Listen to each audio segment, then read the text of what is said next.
Hello, my dear friends. Hello, my dear listeners. How are you all? I hope you are doing best to serve your duties with utmost honesty and love. So, let's proceed in the journey through the life of our master, Shri Ramkrishna Paramhansa. In the last episode, we came to know that at the end of the puja, master has surrendered all his siddhis or siddhis as well as his rosary to Ma Sarda. So let's start, let's resume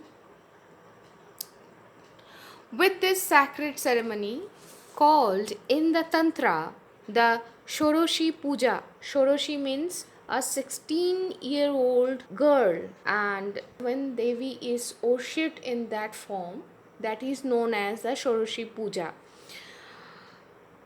Or the worship of the woman was finished the long series of Sri Ramakrishna's spiritual practices.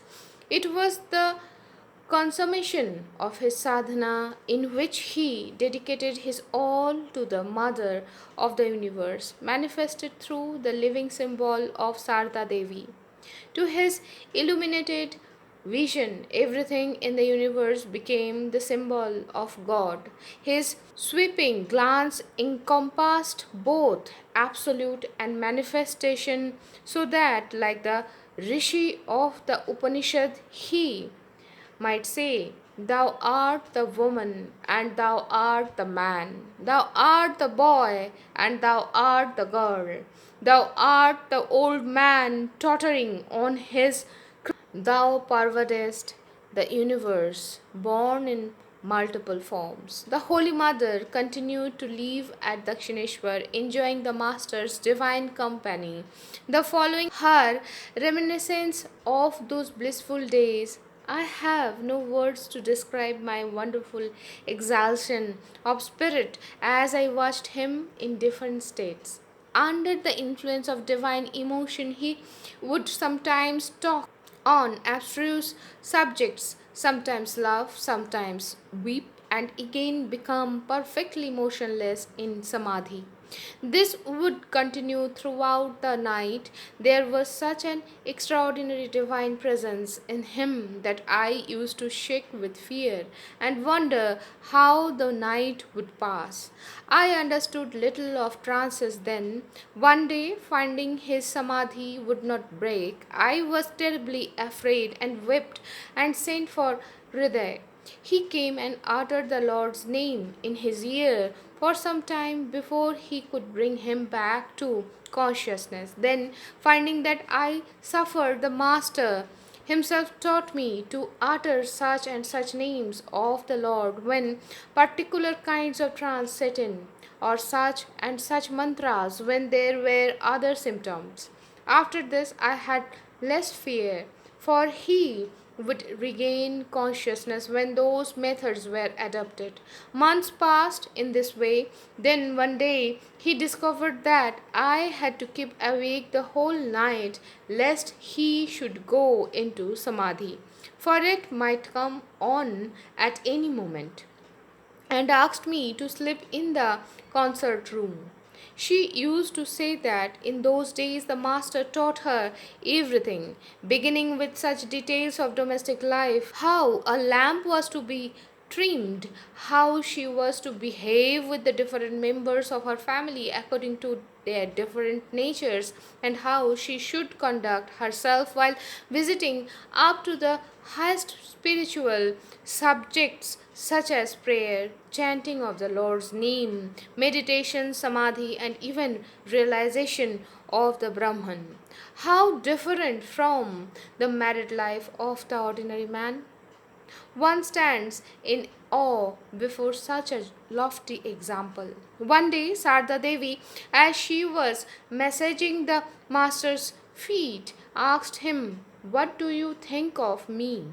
Quick came the answer, the mother who is worshipped in the who is the mother who has given birth to this body and is now living in the concert room, and she again is messaging my feet at this moment. Verily, I always look upon you as the visible representation of the blissful mother. One day, finding his wife asleep by his side, Sri Ramakrishna thus said to himself, "Here is a woman's body which the world holds so dear, but he who takes pleasure in it is confined to the body and cannot realize God. Tell me frankly whether you want this or God.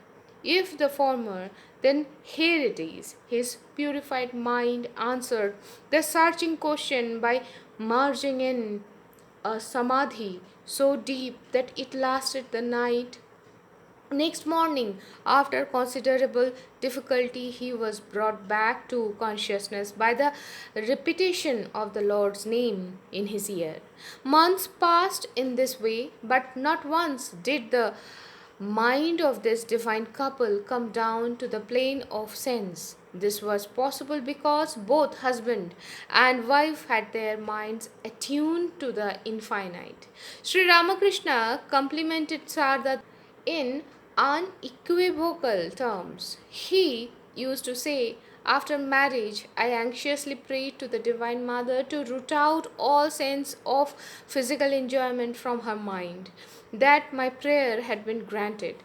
I knew from my contact with her during this period, when, even after the lapse of a year or more, Sri Ramakrishna felt not the least trace of body idea in his mind, and continued to look upon Sarda Devi sometimes as the manifestation of the Divine Mother, and sometimes as the Atman or Brahman.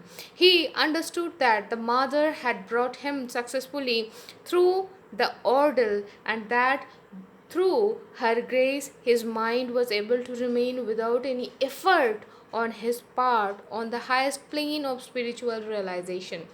He felt that the grace of the Divine Mother had brought him end of his sadhanas, and his mind was so absorbed in her lotus feet that no thought entered in it, consciously or unconsciously, that was contrary to her will. The Holy Mother returned to Kamarpukur about the month of November 1873 after staying a year and 8 months with her husband. So, my dear friends, today I am stopping here. We will come back in the next episode to know what happened next in his life. So, till then, be happy, be jolly, and keep praying. Shubhamastu.